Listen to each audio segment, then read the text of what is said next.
What are the historical sources that show us the evidence from history and archaeology for King David's kingdom, that his kingdom was a major force in the Middle East at the time? This is our second installment on the kings of Israel, on Jewish kingship. And we will be looking at a number of different sources. Now, the background for this presentation, we have to look in the 1990s.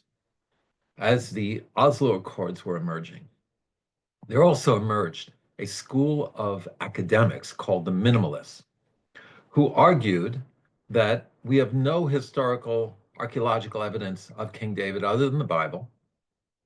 And if David existed even, he would have been a small chieftain and certainly not a large kingdom. That was projected from later history back onto the Jewish origins.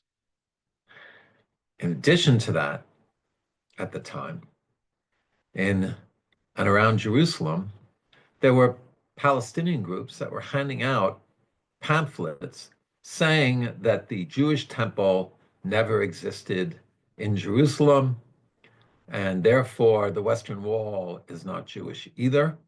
And until a few months ago, Mahmoud Abbas, the head of the PA, said that the Jewish temple was in Yemen. There's another area in which this claim and these lies have infiltrated. A professor who was up for tenure at Barnard College, part of Columbia University, Nadia Abu el-Haj, who was an anthropology professor, wrote a book called Facts on the Ground, Archaeology, Practice, and Territorial Self-Fashioning. The claim being that the very discipline of archaeology is a colonial enterprise, and that facts from history, data from the ground, academic research in these areas is a political endeavor and should be sidelined and should not be used as the basis for any kind of facts or any kind of historical foundation. So where do we go from here? We should also note that the discussion of this in the 1990s paralleled the Oslo Accords. And very conveniently, if there was no temple in Jerusalem, if King David didn't exist or was really a small chieftain, then the Jewish claim to Jerusalem was minimal or non-existent, and to give control of it to the Palestinians wouldn't be a problem or an issue. And these were not just coming from Arab voices. There are Israeli professors, Israel Finkelstein, who argued this as well. And what happened was, over the next 30 years, an incredible flow of historical and archaeological evidence started to come out from the ground. In 1993, you see before you, it's the Tel Dan inscription. This was found in the north of Israel. And on this inscription is the term Beit David, the house of David, implying the house of his kingship. This term, as you can see, is used also, and the same term is used in the Torah, in the Tanakh, in the 2 Kings 17:1. Israel broke away from the house of David, and they made Jeroboam the son of Nevat king. Now, if you looked at that script, you might not have recognized the letters. And that is because the modern Hebrew script we use today, for about the past 2,000 years, 2,500 years, was not always used. And here we have the old, what is called Old Hebrew or Biblical Hebrew.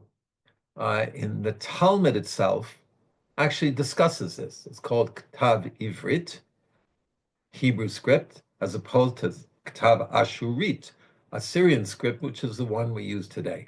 The Talmud debates whether the Torah was originally written in the Hebrew script, in the ancient Hebrew script, and then converted to the Assyrian script, or whether it was originally written, given at Mount Sinai in the Assyrian script, then converted to Hebrew script, and then back into Assyrian. But either way, we have the corresponding letters, and we know what the Ktav Ivrit, the ancient Hebrew script, corresponded to. Another source that showed us the kingdom of David extends beyond the borders of Israel. In Jordan, a stele, S-T-E-L-E, which is a stone tablet, was found, and inscribed on it were the victories of the Moabite kings, who were the kings of Jordan at the time. This would have been also from the 9th to 10th century, around the year 1000 BCE of King David's time, and it discusses the battles with Beit David, with the house of David. Of course, not in Hebrew, in Moabite script, but this stele was found in 1868, and there's been much scholarship done on it. There is some debate because only 4 or 5 of the 6 letters are extant. However, there are significant academic opinions that, in fact, this is Beit David. The third source we have is from hieroglyphics, an Egyptian source, also from around the year, from the 9th century, around the 800s, 900s BCE, during the reign of Pharaoh Shishak. And he talks about conquering and going up to the heights of David. Now, when you go from Egypt into Israel, you go through the Negev, which is a plateau, which is higher, and that would have been a description also of describing this land as the land of David. So how significant was the size of this Beit David, of the house of David, of his kingship? Also, in the last 20 years, discoveries have been made, and this brings us back to the Valley of Elah, where the Battle of David and Goliath occurred. And it appears that on one of the ridges on the side of that valley was built a major fortress. You see the picture here, about 100 to 150 diameters in diameter, meters in diameter. Could have housed 300 to 400 soldiers, and with significant 5-meter thick walls, developed gates. And this is known as Kirbe Keyafa, also a few minutes away from where we lived. I visited the site. It's quite impressive, perched on the side of the valley. And it was one of King David's defensive forts. It's been dated also to the 10th century BCE, or to the 900s, when David would have lived. And this fortress is not the only one. It's one of 3 to 4 which have been found at approximately 20 to 30 kilometers distance from the capital, from Jerusalem. And the argument is that if you would have had these kind of size fortresses 30 kilometers from the capital, housing hundreds of soldiers, this is not a small chieftain with a few dozen loyal soldiers helping him out. This is a major kingdom, a major military with major infrastructure.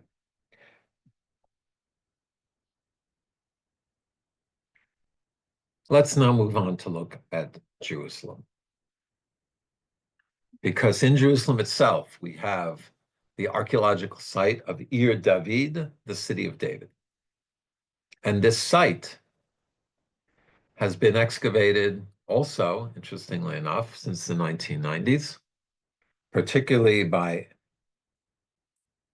Eliat Mazar, whose father was a major archaeologist. And they have uncovered incredible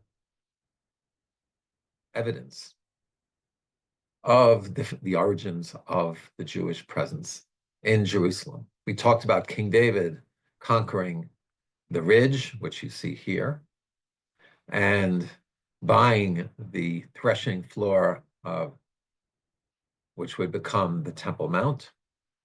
But right below the Temple Mount, at the top of the city of David, you had King David's palace. And Eilat Mazar has found the foundations for that palace, dated to that period. There's no inscriptions that say Beit David in that location, but the location and the size of it also demonstrate a major palace that was built, a large commanding structure overlooking the city, as well as innumerable finds from that period and slightly later, which we will look at as well. King Hezekiah's tunnel, seals found with names from the Torah and the Tanakh, from the Tanakh itself. So we'll be looking more in detail at these finds. Another location where we found from that period a major significant building is in what is known as the Tayelet Arnon HaNatziv, near Arnona. And if you haven't visited it, it's a definite must. It's called the Haas Promenade as well. And it has an incredible, beautiful view across the valley to the Temple Mount and the Old City of Jerusalem. It also happens to have an incredible laser show at night during the winter, which is projected from all over Jerusalem, and a zip line going across the valley. It's just a great place to visit Jerusalem. But there they found what are now known as the Davidic columns. And you see on the upper left, this beautiful design, which on the lower left is found on the 5-shekel coin as well.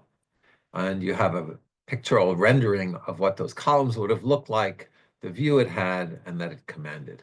And it's also important and interesting to note that the aesthetic genre that was used was a genre that is indigenous to the Middle East. And there are temples in Syria that are now being uncovered that have similar designs. But I've also seen articles saying that the columns of King David and King Solomon were really the earliest evidence of these designs. And so it could be that, in fact, these designs were not borrowed from host neighboring cultures, but these designs were indigenous and came out of the Davidic and Solomonic periods and kingdoms and spread throughout the Middle East, because we will talk about how King Solomon was visited and known throughout the world. So in speaking of King Solomon, we need to look as well at Solomon's temple. Now, we talked about the fact that King David wasn't able to build the temple because the blood that was on his hands, and it would be his son, Solomon, who would build the temple. This is a visual recreation of King Solomon Temple, the first temple standing from 957 to 587. And the Book of Kings describes the gold inlay on the inside of the walls, the, I believe it was 10 or 12 menorahs that King Solomon placed within the temple to enhance the beauty.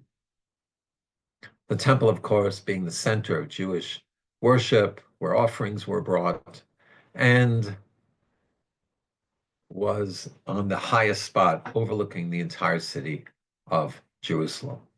Now, the Temple Mount is,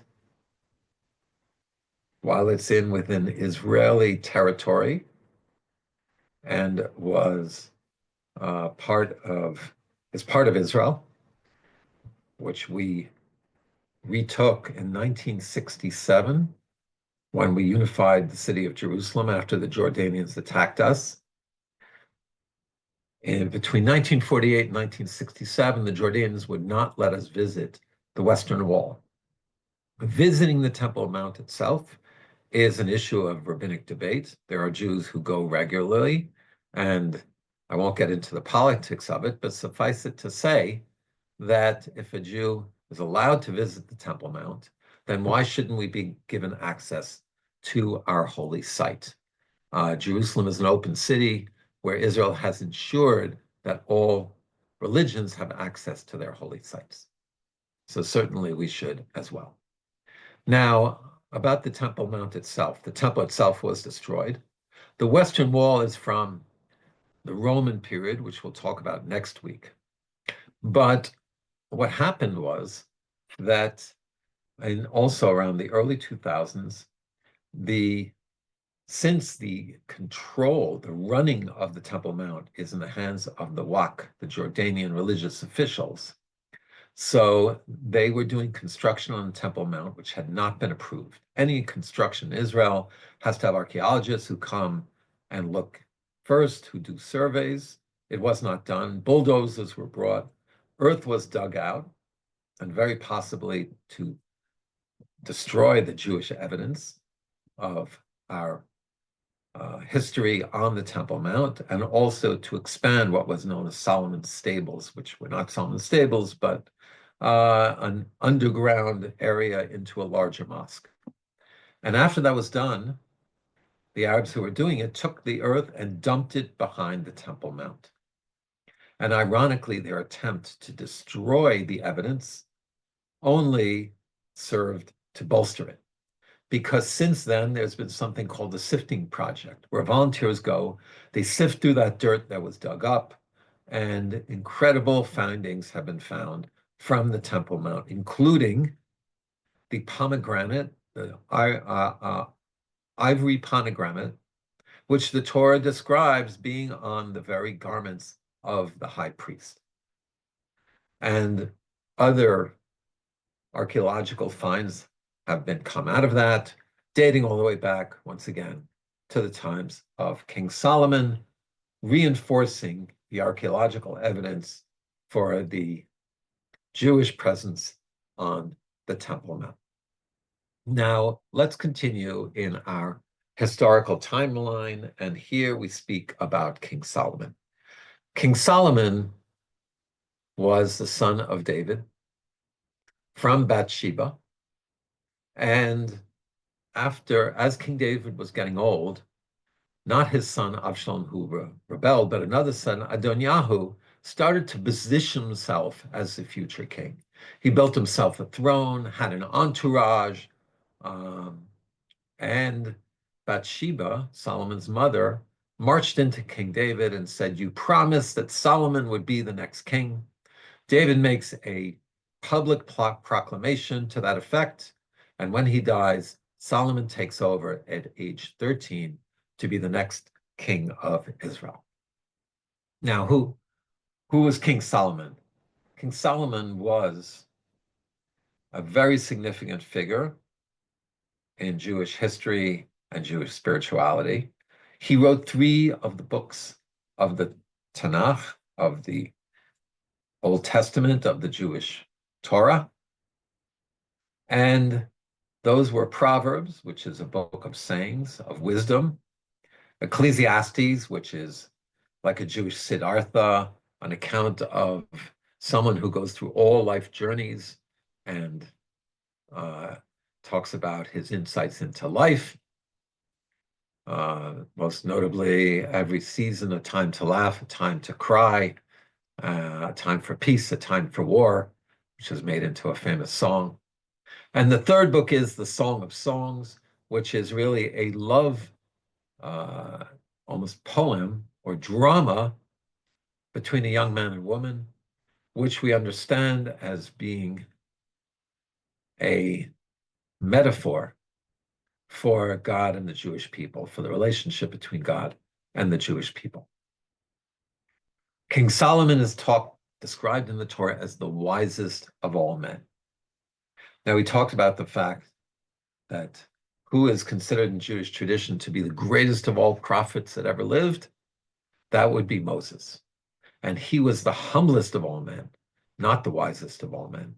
And in fact, it is Solomon's wisdom which got him into trouble, because we saw before, it says a king should not have too many wives, and because it'll bring him to idolatry. He thought, oh, I'll be able to have many wives and I'll make sure it doesn't happen. Wives were used as a form of political alliance. Kings would marry the daughters of neighboring kings. King Solomon married the Queen of Sheba from Ethiopia, who converted and then went back to Ethiopia. And according to the Ethiopian community, that might have been the origin of the Jewish Ethiopian community, which has now returned to Israel. And he also married the daughter of Pharaoh. And it said she brought idols in to his court and into the land, and he did not prevent it. So King Solomon was considered to be, and if you think about it, the golden age of Jewish history was Solomon's time, lasted maybe 70 years, where we had a united kingdom, a powerful kingdom. People came from all over the world to learn from Solomon and his wisdom and to connect to this powerful empire. Now, it wasn't the superpower like Egypt or Assyria, but it was a major power. There was peace in the land, and the kingdom was united.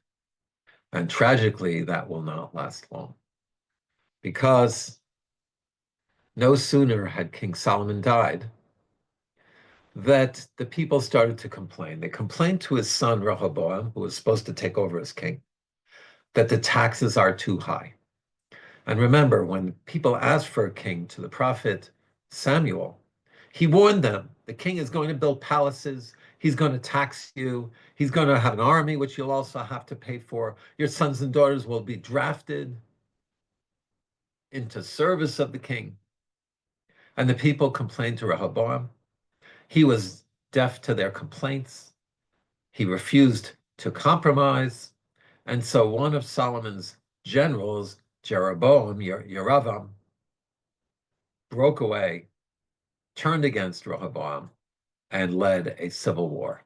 And this led to the fracture of the kingdom of Israel into the northern kingdom of Israel, or the 10 tribes, primarily led by the tribe of Ephraim, one of Joseph's sons, and the southern kingdom of Judea, which also included the tribe of Benjamin, and the kingdom was tragically split into two. And Jeroboam set up guards at the border so that people would not be able to go to Jerusalem for the pilgrimage on the 3 festivals, and especially on Passover, when there was a mitzvah to go and eat the Passover lamb. He set up an alternative altar in Dan in the north, as far away from the kingdom of Judah as he could, from Jerusalem. And this was the beginning of this terrible break between the 2 kingdoms. The story will continue, and we will continue with that in our 3rd installment, talking about King Hezekiah and the Assyrian invasion, the 10 lost tribes, the prophet Isaiah, and the other prophets of the time, Elijah and Jeremiah, and talk about the Babylonian exile and the holiday of Purim.